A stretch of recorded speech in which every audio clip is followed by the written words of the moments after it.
කවුරු කොහොම කිව්වත් මොන පවුරු වලලු බැන්දත් වෙන්න තියෙන දේ වෙනවා නවත්තන්න බෑ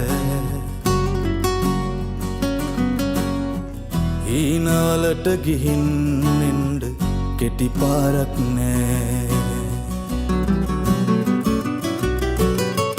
පාට ඇති පදන් තවරපු චාටු බස් නිසා රැවටුණු ජීවිතේ ඉතින් ආයේ වරද්දන්න බෑ වනාත වනා බොරුවට සිනාසෙන එවුන් වෙනුවෙන් ඇහි කොනකවත් එලන්ඩ කිඹුල් කඳුළු නෑ පාට කුරුල්ලෝ මේ කෙවින් ඇත්තටම මේක මේ මිස්ටර් ෆොන්සේකාගේ පැත්තෙන් කරන ඉල්ලීමකට වඩා මේ අපේ පැත්තෙන් කරන ඉල්ලීමක්.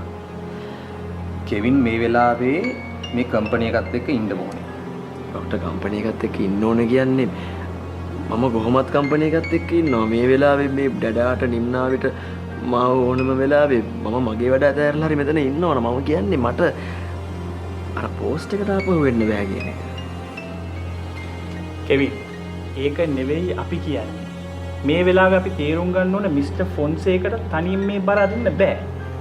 අනිත් එක තමයි නිම්නාවිගේ තියෙන එක්ස්පීරියන්ස් එකයි වයසත් එක්ක එයාට මේ ප්‍රෙෂර් එක තනියෙන් දරා ගන්නත් බෑ. මම කියන්නේ කෙවින් අපි තව එකපාරක් පොඩ්ඩක් හිතමු කියලා. උදාර ඩඩා මොනවද මට කරන්න කියලා කියන්නේ? අපේ සර් ස්ටාෆ් එකත් එක්ක කතා කරලා කෙවින් සර්ට ඕන කරන එන්වයරන්මන්ට් එක හදලා දෙවි. මෙතන වැදගත් වෙන්නේ කෙවින් සර්ගේ වචනේ. නෑ උදාර පොඩ්ඩක් අහන්නකො මං කියන එක. දැන් මේ වෙලාවේ එක පැත්තකින් මට ප්‍රශ්නයක් තියෙනවනේ ඔල්රෙඩි. ඒ ප්‍රශ්නේ එක අතක තියාගෙන මම මෙතනට ඇවිල්ලා මේ තියෙන ප්‍රශ්න ටික අනිත් අතට ගන්න ගියොත් එහෙම හැමදේම ජෑම් වෙනවා. ඔයාලට හංගන්න ඕනේ නෑනේ. ඔයාලා දන්නවනේ මගේ ප්‍රශ්නේ. එහෙම නොවෙන්න වාතාවරණයක් හදලා දෙන්න අපි ඉන්නවනේ කෙවින් එක්ක. so no worries. ඔයාලට මං කියන දේ තේරෙන්නේ නෑනේ. මම කියන්නේ මාව මේ කම්පැනි එක ඇතුළට ගෙනල්ලා පෝස්ට් එක හිර කරන්න ඕනේ නෑ. එහෙම හිර නොකර හිටියොත් ඇත්තට ඔයාලා හිතනවටත් වඩා බලාපොරොත්තු වෙනවටත් වඩා මට උදව් කරන්න පුළුවන් එළියේ ඉඳගෙන. නෑ කෙවින්.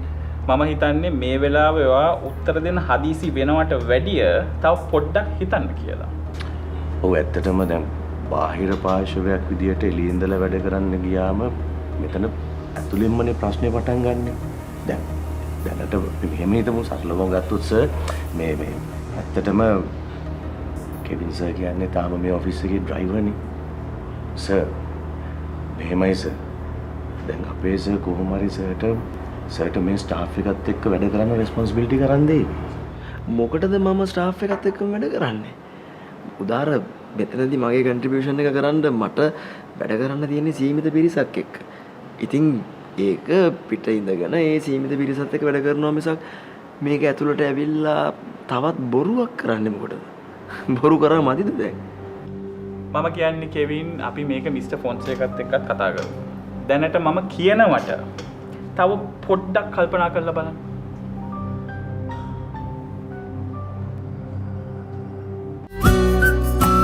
පාට කුරුල්ලෝ